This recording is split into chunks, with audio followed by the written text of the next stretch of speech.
Japan, the samurai were warriors, fighting men.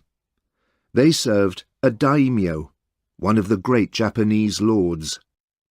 They lived in his castle, fought for him, and died for him. They fought with long swords and short swords, spears and bows and arrows. They were brave, fierce men, famous for their loyalty to their lord.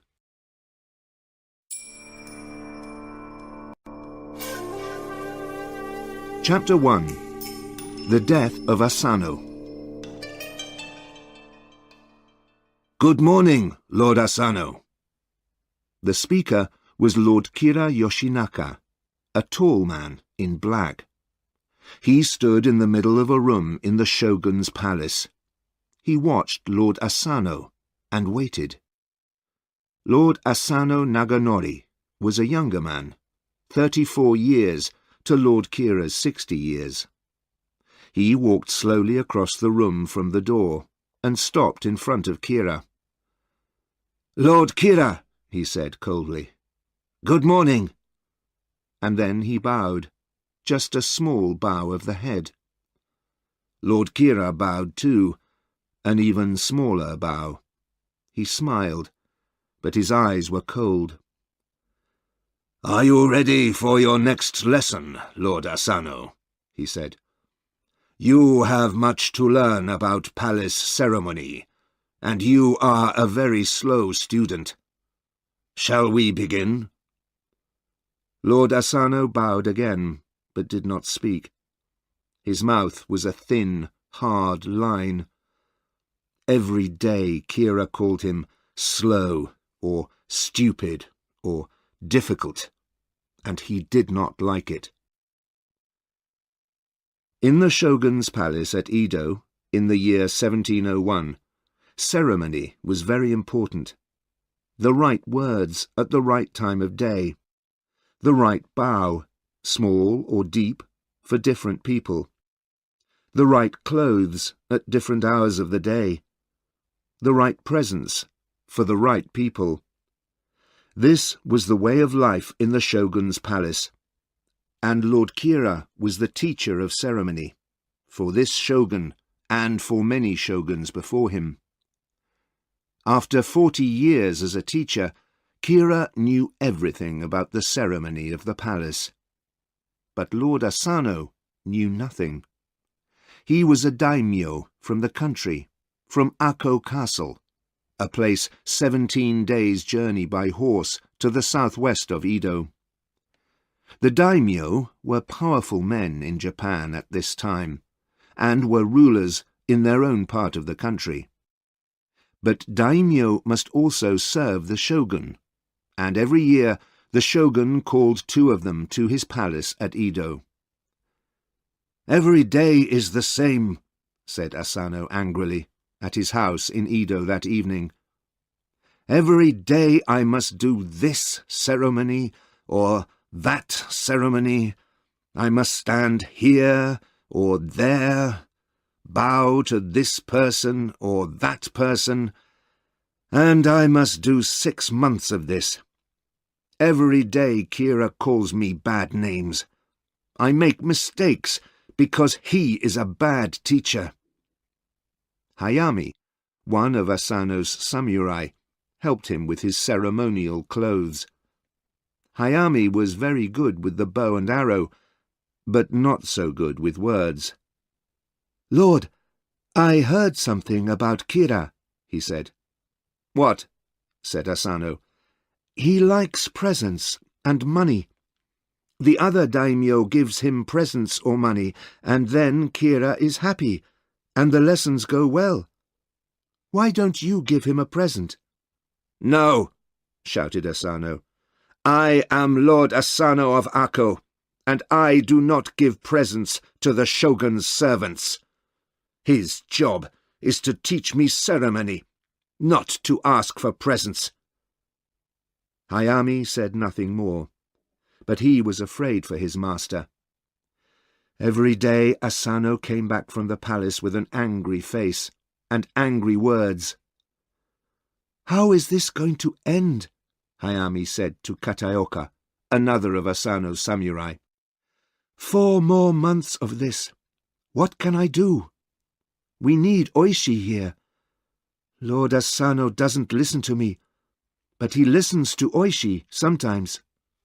But Oishi Yoshio was at Ako Castle, a long way away. He was the captain of Lord Asano's 300 samurai. When Lord Asano came to Edo, most of his samurai came with him, but Oishi stayed behind at Ako to take care of everything there. It ended suddenly, on a spring day in 1701. The day began well, with a blue sky and the song of birds in the palace gardens. Lord Asano arrived at the palace, put on his ceremonial clothes, and went for his lesson with Lord Kira. Perhaps Kira was tired that day. Perhaps he was angry because there were no presents from Lord Asano. Perhaps he just did not like the young lord from Ako. "You must wait," he told Asano. "I have another, more important meeting first." He turned his back on Lord Asano. "What a stupid man," Kira said. Usually, he said things like this in a quiet voice, but today he did not speak quietly, and everybody in the great palace room could hear him. "I hear Asano's wife is stupid too, and his children," Lord Kira said to the room.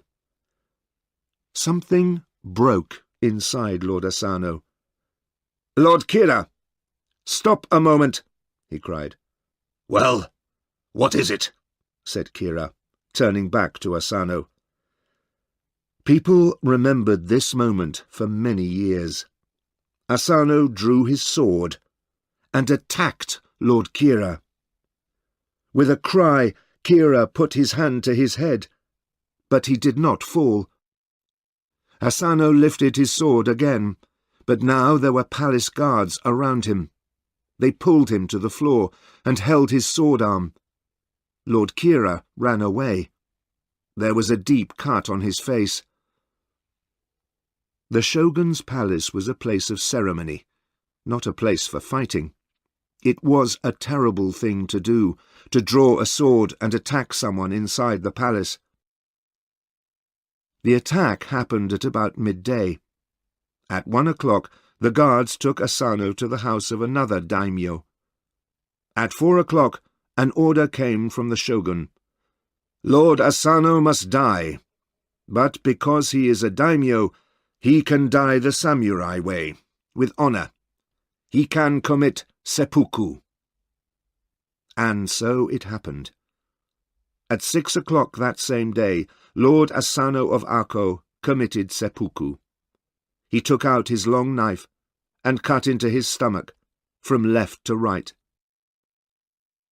Outside the palace, Lord Asano's samurai, Kataoka, knew nothing of this. He waited for his master to leave the palace at the end of the day, but Asano never came. At last another daimyo told Kataoka the terrible news. Kataoka ran back to Asano's house in Edo and called for Hayami and the other samurai. "Our lord is dead," he cried. "Get the horses ready. We must ride to Ako at once."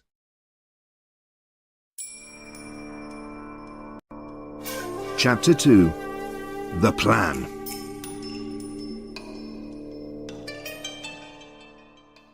At that time, it was usually a journey of 17 days from Edo to Ako, but Kataoka and Hayami did the journey in 10 days. When they arrived at Ako Castle, they were tired, dirty, hungry, and thirsty. Oishi Yoshio, the captain of the Ako samurai, was not pleased with them. "Look at you," he said. "What kind of samurai are you? Dirty clothes, dirty horses." But Oishi forgot about that when he heard the terrible news of Lord Asano's death. "And that's not all," said Hayami. He pushed the hair out of his eyes. "The shogun's government is going to take Lord Asano's castle, his land, his money, everything. Can they do that, Oishi?" "Yes," said Oishi, "they can. To draw a sword in the shogun's palace is a crime. But why did Lord Asano attack Kira? What happened? Did they fight?" "We don't know," said Kataoka. "We weren't there. But Lord Asano was angry every day because of Lord Kira." "But Asano didn't kill Kira," said Oishi. "No," said Hayami. "Kira is alive and well. People say that he just has a cut on his head." "And where is Lord Asano's body now?" asked Oishi. "They're taking it to the temple of Sengaku-ji," said Kataoka, "just outside Edo. Some of our samurai went with the body. Then they are coming back to Akko." During the next days, Lord Asano's samurai made the journey down to Akko. Some of them brought news. "Lord Asano's younger brother, Daigaku, is under house arrest in Edo," Yoshida told Oishi. Yoshida was one of the older samurai. He and Oishi were old friends. "Did you see Daigaku?" asked Oishi. "Yes, just for 2 minutes. They're going to send him away, to Hiroshima, to the Asano family there." Soon there were nearly 300 of Asano's samurai at Akko, and Oishi Yoshio called a meeting. It was a noisy, angry meeting. Horibe was a famous swordsman.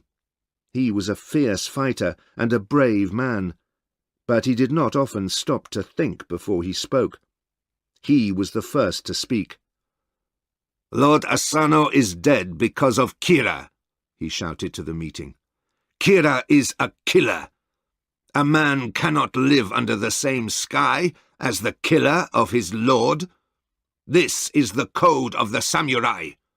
When do we attack Kira?" The samurai began to talk, but Oishi held up his hand. "Nobody questions your honor as a samurai, Horibe. But we are not samurai now. We are Ronin. We have no master, no lord. The shogun's government killed Lord Asano because of a crime, the crime of drawing a sword in the palace. And why did this crime happen? Because of Lord Kira. We want revenge for our lord's death, and that means Kira must die. But he knows that, and he has many friends in the government. So we must be careful. We must be clever." "Careful? Clever?" shouted Horibe. "What kind of samurai are you? We must attack Lord Kira at once. In Edo, people in the streets are saying that. They know we must take revenge for Asano's death. People want us to do that. It is the samurai way."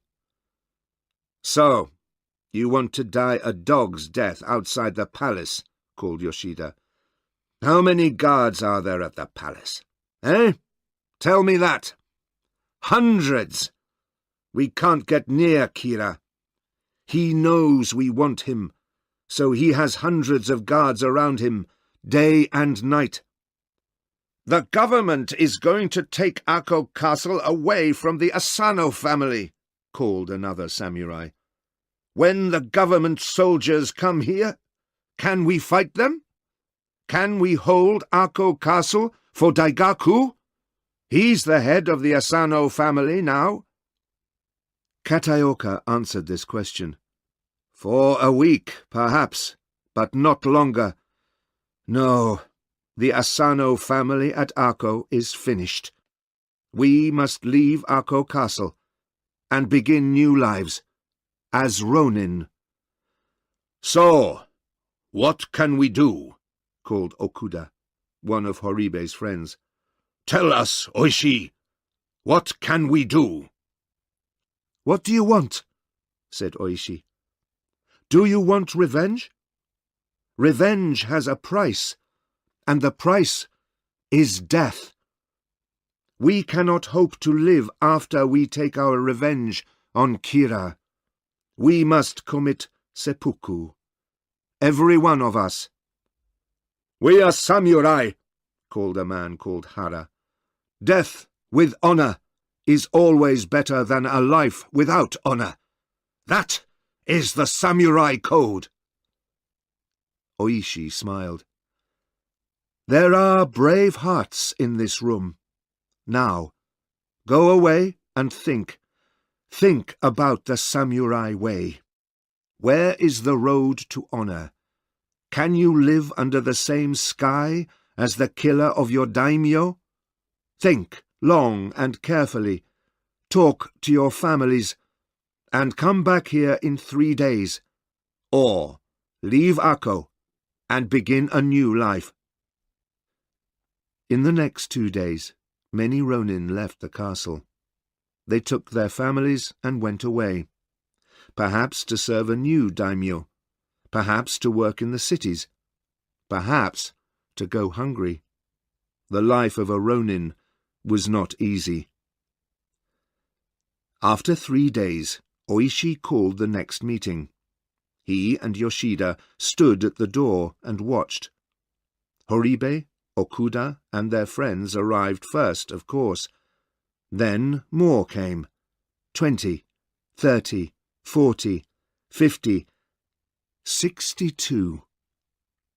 Yoshida closed the doors, and Oishi began to speak. You are here because you want revenge for the death of our daimyo. You are true samurai, loyal to your lord in life and in death. We must make a league together, a league for revenge. But for now, we must be silent. We must be secret. We must wait for months, maybe years, before we can move. We cannot attack Kira now, because he and his guards are waiting for us.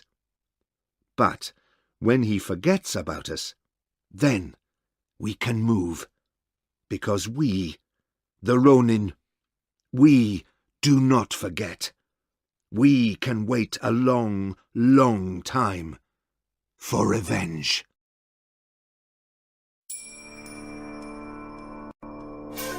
Chapter 3. The Long Wait.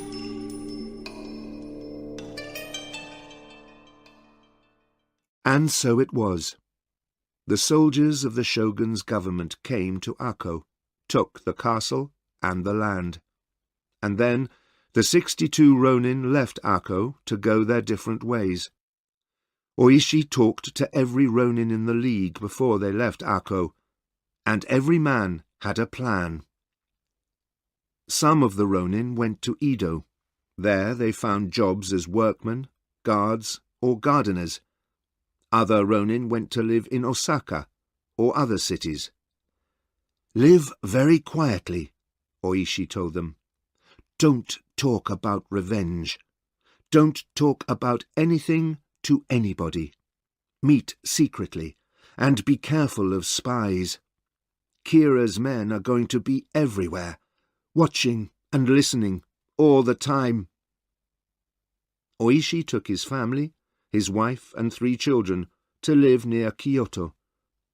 3 of the Ronin went with him, Kataoka, Mimura, and Hara. Kataoka and Mimura lived in Oishi's house, and Hara found a job. What kind of job? Said Oishi. Hara laughed.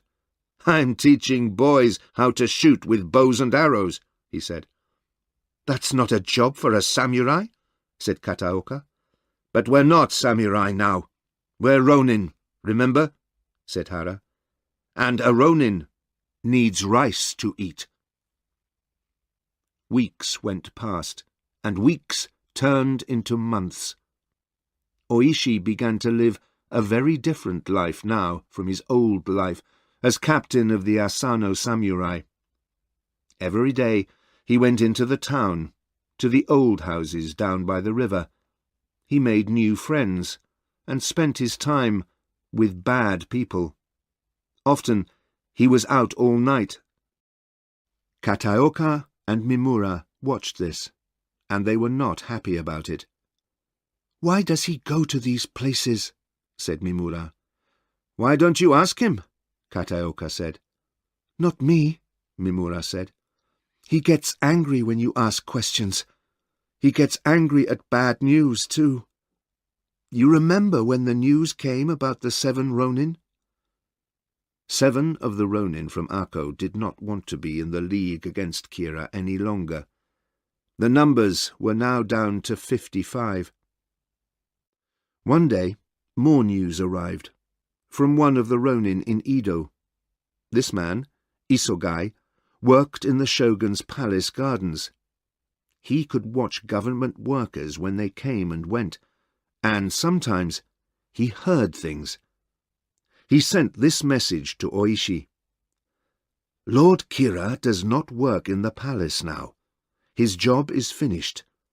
People say that the shogun is not pleased with him. Kira is living in his daimyo house, a big mansion near the Sumida River. Horibe says, 'Can we attack him now?'" Oishi suddenly came alive again. "No, no, no! Not yet," he said. "I must go to Edo and talk to them. Kataoka, come with me. Mimura, stay here with my family."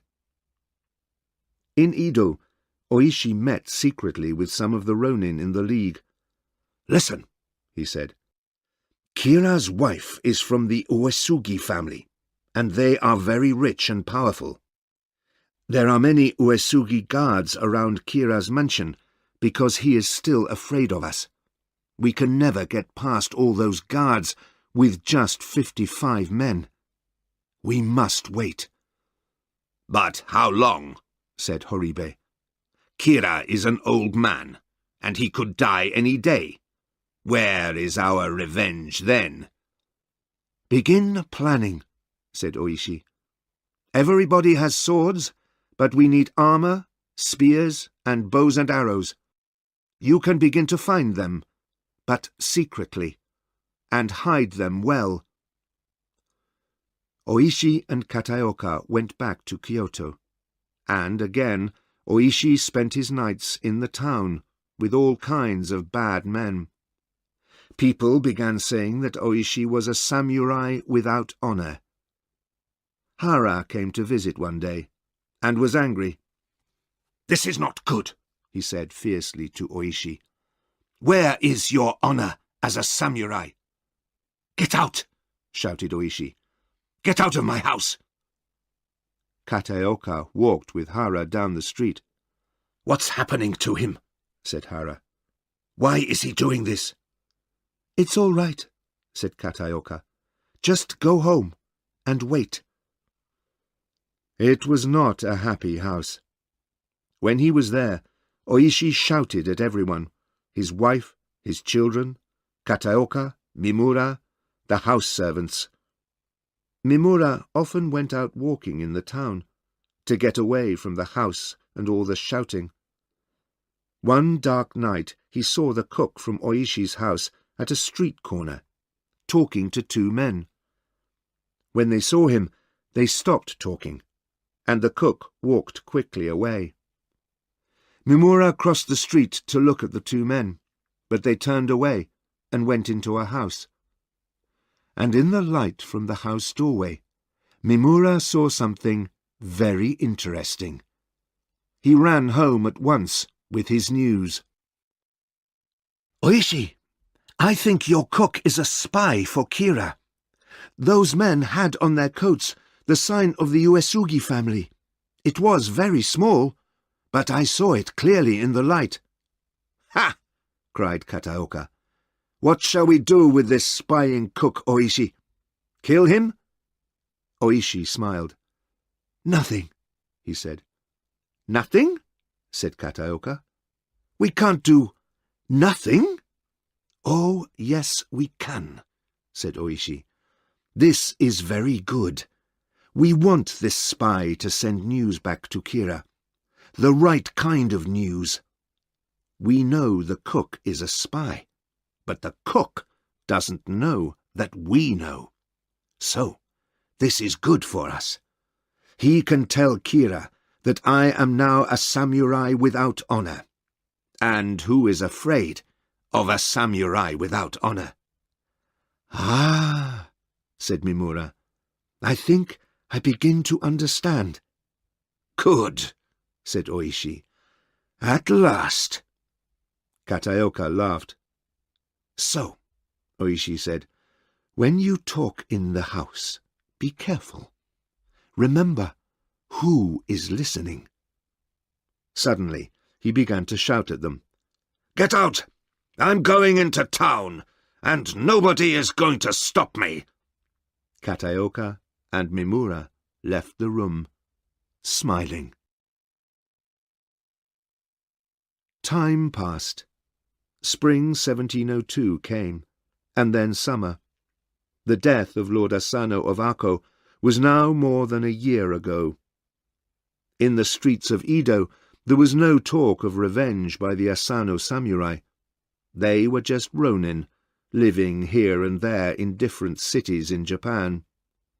Their captain, Oishi Yoshio, was without honor, and spent his time with bad men. Kira began to feel safer, and the Uesugi guards around his home went back to the Uesugi mansion across the river. At the end of the summer, Oishi came home late one night, after an evening down by the river in Kyoto. When he came into the house, he shouted noisily, "Riku! Riku! Where are you?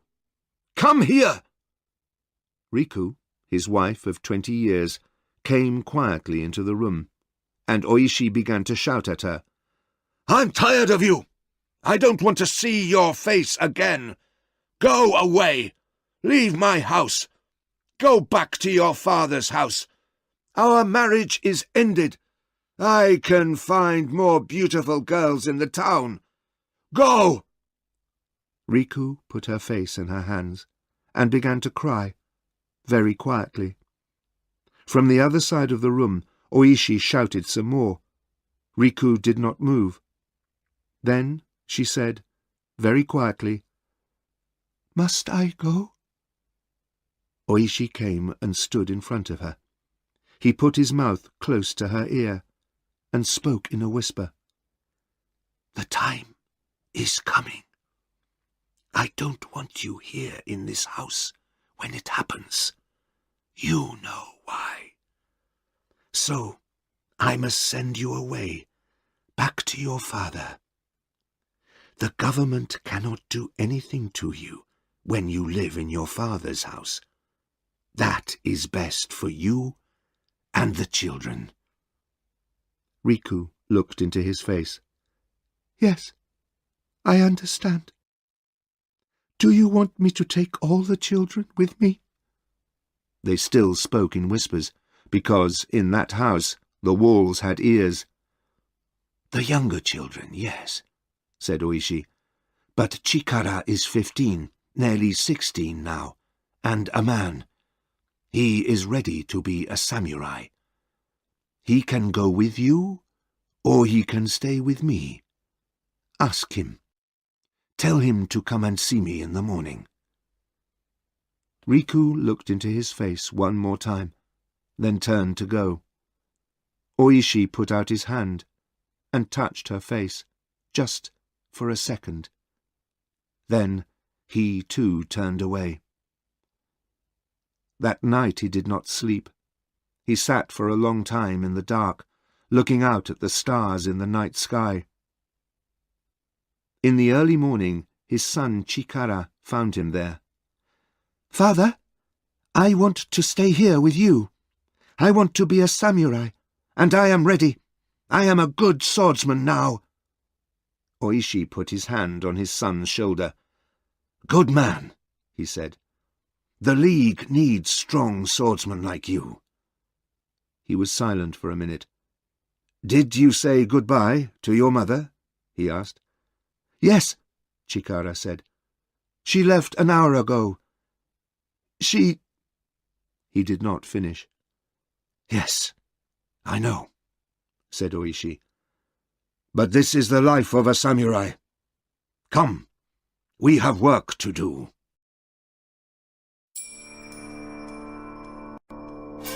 Chapter 4. The Attack.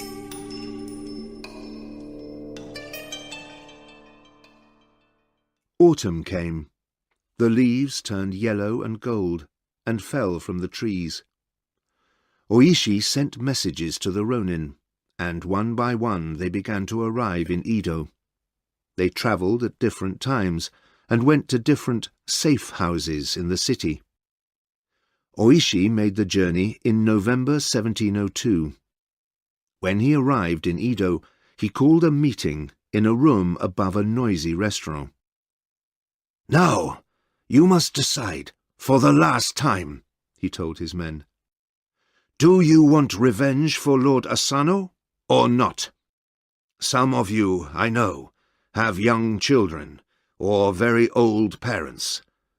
Do those men want to leave the League? You can go with honour." 8 men left. There were now 47 Ronin in the League. There were young men and old men. The youngest was Chikara, now aged 16, and the oldest was 76.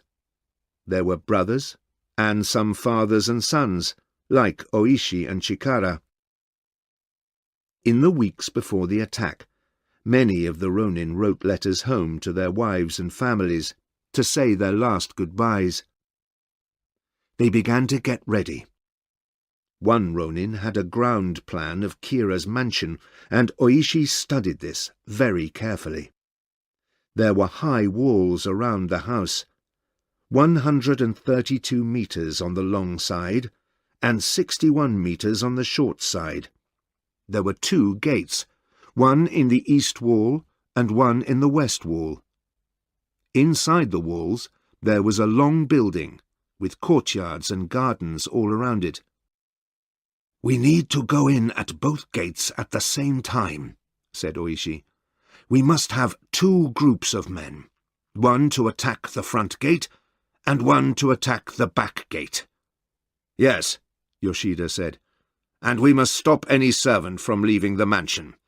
We don't want them to run across the river to the Uesugi and call for help."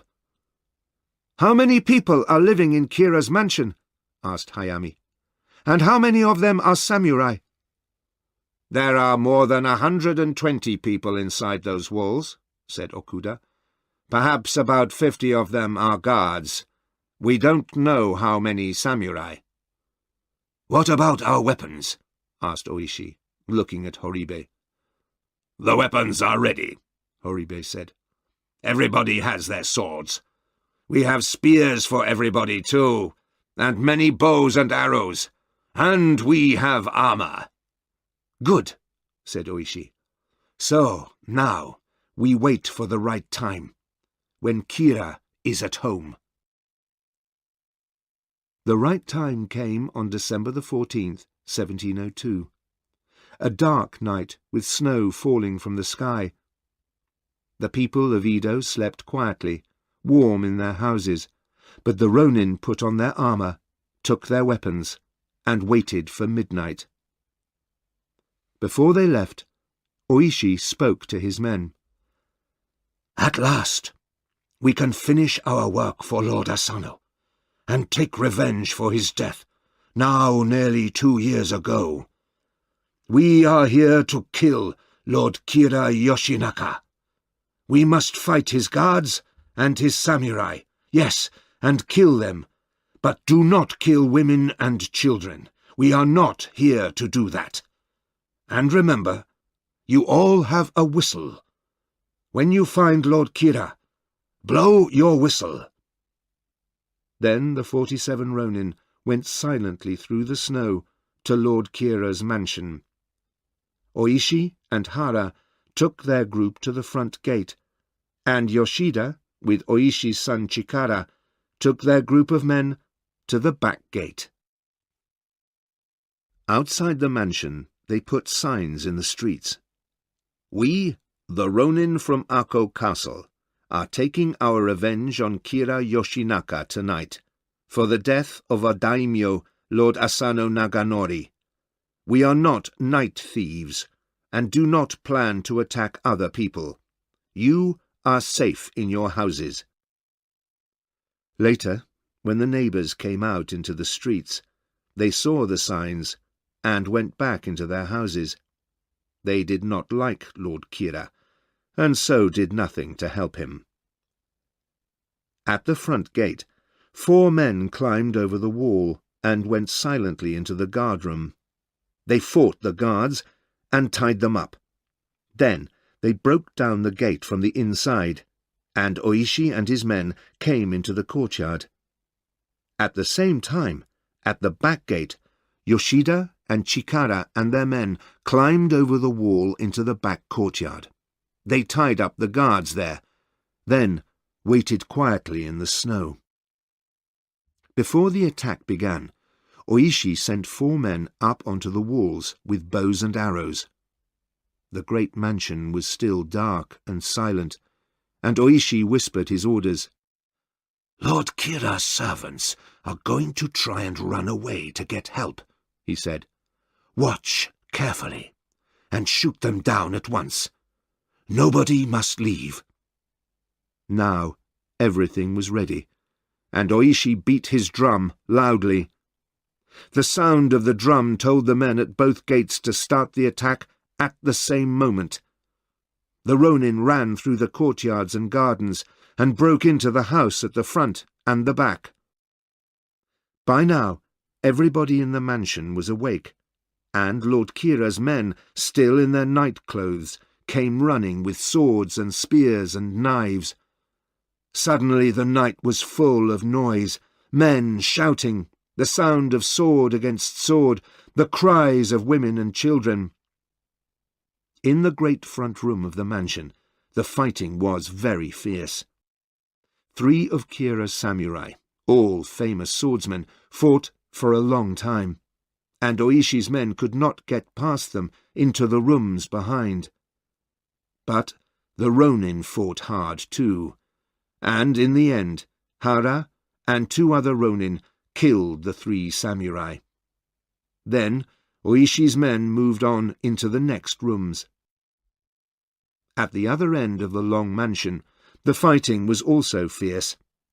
One of Kira's samurai attacked Yoshida, and jumped in under Yoshida's sword arm with his knife. Yoshida fell back, but Horibe was right behind the samurai, and cut him down with his long sword. Then the 2 Ronin moved on into the next room. Soon there was fighting in every room.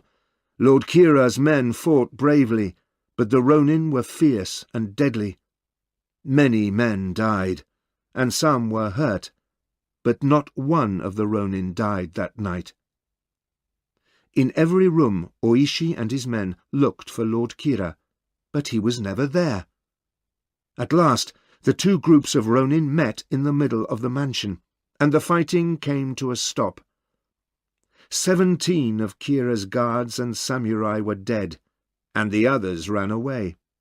Women and children sat in the corners of rooms, crying. Oishi called out to Yoshida, "Kira! Where is he?"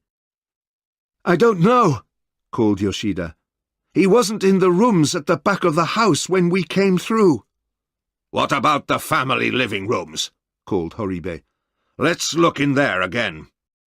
"We can't lose Kira now," shouted Okuda. "Come on!" The Ronin began to feel afraid. Where was Lord Kira? Was he still in the mansion somewhere? Or did he escape when the fighting began?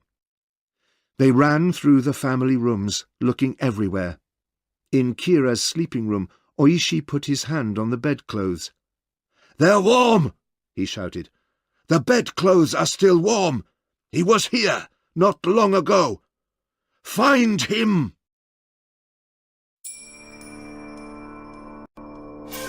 Chapter 5. The Revenge.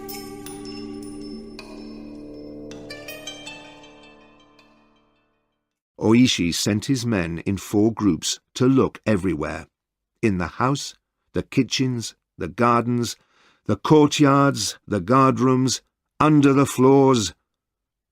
In the courtyard by the north wall, 3 of the Ronin found a wood store. One of them, Hazama, went inside and pushed his spear deep into the wood. There was a sudden cry from under the wood. Immediately the 3 Ronin began to pull the wood out, and very quickly they found an old man, dressed in white nightclothes. "Old man, what is your name?" said Hazama. The old man said nothing. He sat on the snowy ground, with his hands over his face.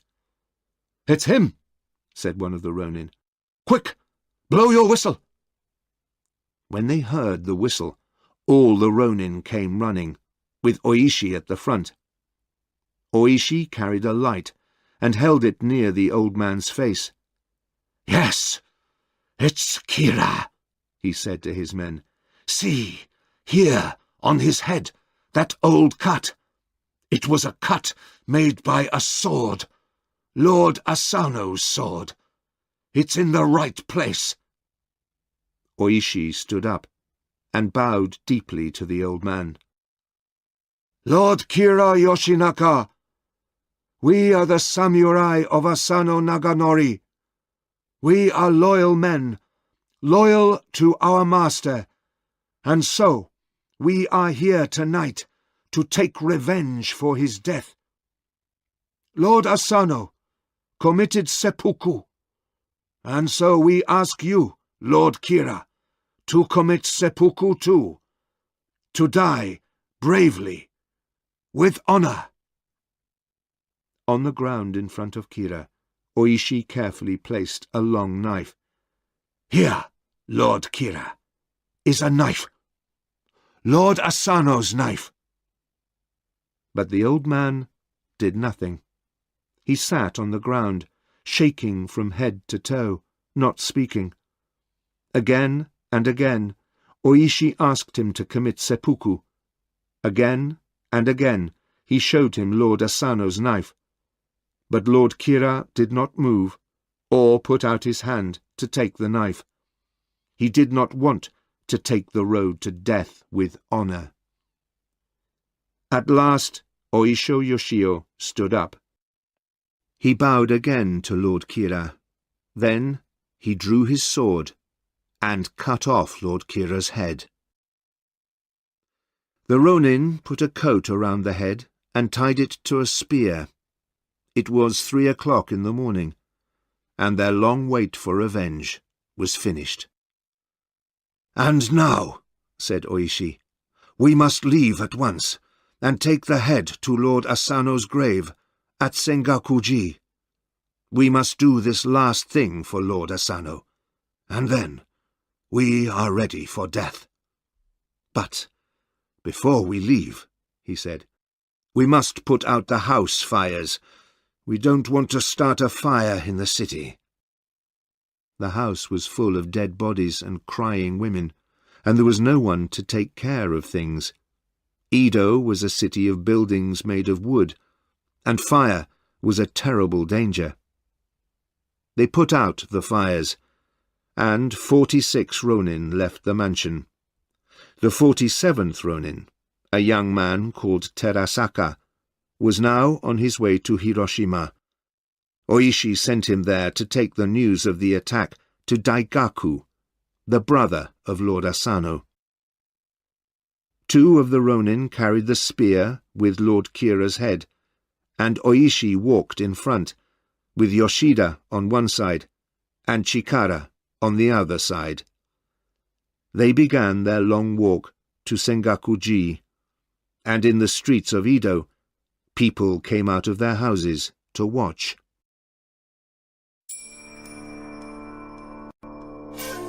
Chapter 6. The Punishment.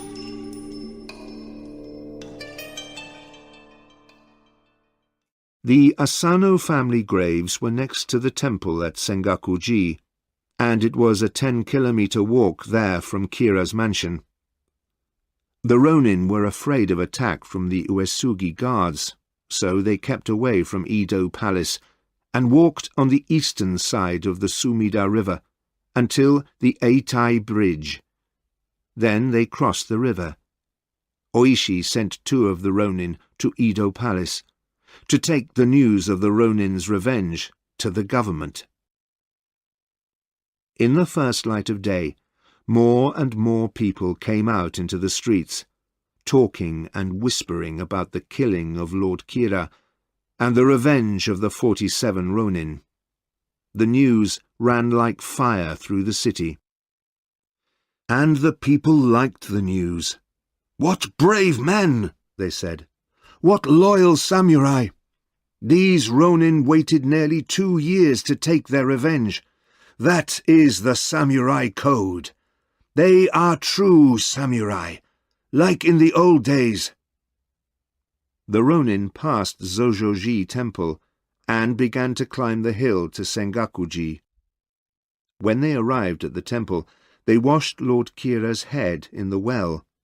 You can see the well to this day at Sengakuji. Then, slowly and carefully, Oishi placed the head in front of Lord Asano's grave. The 46 Ronin kneeled before the grave, and Oishi spoke these words. "For many years, Lord Asano, we served you. We ate your food. We lived in your castle. You tried to kill your enemy, but you lost your life. We could not live under the same sky as your enemy.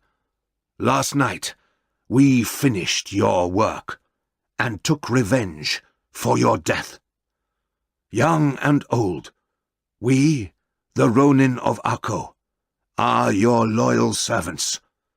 We serve you by sword and by spear, in life and in death." For 2 days, Kira's head lay on Lord Asano's grave at Sengakuji. Then the temple priests took it away and sent it back to his family. The shogun's officers arrested the 46 Ronin and took them to the mansions of 4 different daimyo. There, the Ronin waited to hear their punishment. Oishi, with 16 of his men, went to the Hosokawa mansion near Sengakuji. To honor them, 1,400 samurai walked with them through the snowy streets, and the people of the city watched. Now came a difficult time for the shogun and the government. Killing was a crime, and in those days the punishment for that crime was to cut off the head. But a death like that was a death without honor. Many people said this. The Ronin are good samurai, brave men, loyal to their master. They were right to kill Kira and to take revenge for their lord's death. They followed the samurai code of honor, so they must have a samurai death. But other people thought differently, and said this. Lord Asano attacked Lord Kira in the palace, and Asano died because of this crime. Lord Kira did not kill him, so there was no need for revenge. This was not a revenge killing, and the Ronin are just killers, so they must die a killer's death. The government could not agree on the punishment. For weeks they talked and argued, asked this person and that person, talked and argued again. The Ronin waited quietly in the 4 daimyo houses. They waited for death, one way or another. At last, one day in March 1703, many weeks after the death of Kira, the order came from the shogun's palace. The Ronin must die. But, because of their loyalty to their lord, they could die the samurai death. They could commit seppuku and keep their honor as samurai. That same day, in the 4 daimyo mansions, the Ronin got ready for death. One by one, in the courtyards of the mansions, the 46 Ronin committed seppuku. Their bodies were put in graves at Sengakuji Temple, close to their master, Lord Asano Naganori. The 47th Ronin, Terasaka, arrived back from Hiroshima after the death of the other Ronin. He went at once to Edo Palace and asked for the same death as the other Ronin. But he was a young man, and the shogun felt sorry for him. So, Terasaka did not commit seppuku. He lived to the great age of 83. But when he died, he wanted to be with the other Ronin. So his grave is the 47th grave at Sengakuji. Sengakuji today. 300 years later, people in Japan are still talking and arguing about the story of the 47 Ronin. Every year, on December the 14th, there is a festival at the Sengakuji Temple to remember Lord Asano's death and the revenge of his brave, loyal Ronin. Thousands of people come every year to this festival. The way of the samurai is not forgotten.